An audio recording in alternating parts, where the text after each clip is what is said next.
নমস্কার বন্ধুরা, government of West Bengal finance ডিপার্টমেন্টের তরফ থেকে আজ 15ই আগস্ট 2024 স্বাধীনতার দিন বিশেষ কারণে নির্দেশিকা জারি করতে হলো। বিশেষ কারণটি হচ্ছে আগামী 16ই আগস্ট শুক্রবার 12 ঘন্টার বন্ধ দেখেছে কিছু পলিটিক্যাল পার্টি।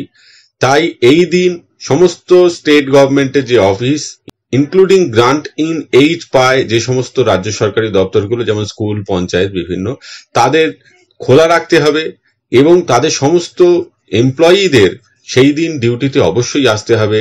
সেই দিনের জন্য কোনো ক্যাজুয়াল লিভ বা অন্য কোনো ধরনের লিভ বা ফার্স্ট হাফে ছুটি বা সেকেন্ড হাফে ছুটি কোনো কিছুই পাওয়া যাবে না। এমনকি যে সমস্ত এমপ্লয়িরা 14ই আগস্ট ছুটিতে ছিলেন তাদেরকেও 16ই আগস্ট কিন্তু ডিউটিতে জয়েন করতে হবে। তবে কতগুলো ক্ষেত্র এই কড়াকড়ির বাইরে রাখা হয়েছে। যদি কোনো এমপ্লয়ি হাসপাতালে ভর্তি হন, তার ফ্যামিলিতে যদি কেউ প্রয়াত হন, কেউ মারা যান, কারো অত্যন্ত ইলনেস বা অসুস্থতার জন্য 14ই আগস্টের আগে থেকেই ছুটিতে আছেন, এছাড়া যে সমস্ত employee child care leave, maternity leave, medical leave বা আর্ন লিভ যেটা 14ই আগস্টের আগে স্যাংশন হয়ে গেছে সেইটা এখনো তার চলছে, সেই সমস্ত এমপ্লয়িরা বাদ যাবে।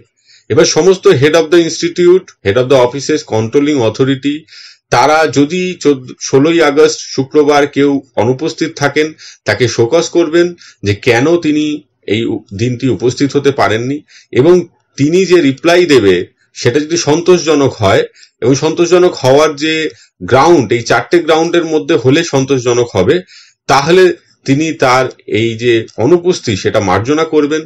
কিন্তু যদি দেখা যায় তার অনুপস্থিতি এই 4টে গ্রাউন্ডের মধ্যে হচ্ছে না, তাহলে তার এই ছুটিটি কিন্তু অ্যাপ্রুভ করা যাবে না এবং এই দিনটিকে ডায়াস নন হিসেবে ট্রিট করে তাকে কোনো স্যালারি দেওয়া যাবে না।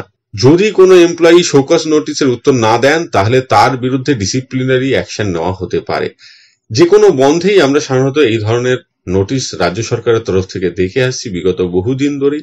সেরকমই একটি নোটিশ আগামী 16ই আগস্ট এই কারণে বিদ্যালয়ে না এলে শোকজ হতে পারে এবং একদিনের বেতন কাটা যেতে পারে। আজকে এই পর্যন্ত। সকলে ভালো থাকবেন, সুস্থ থাকবেন। ধন্যবাদ।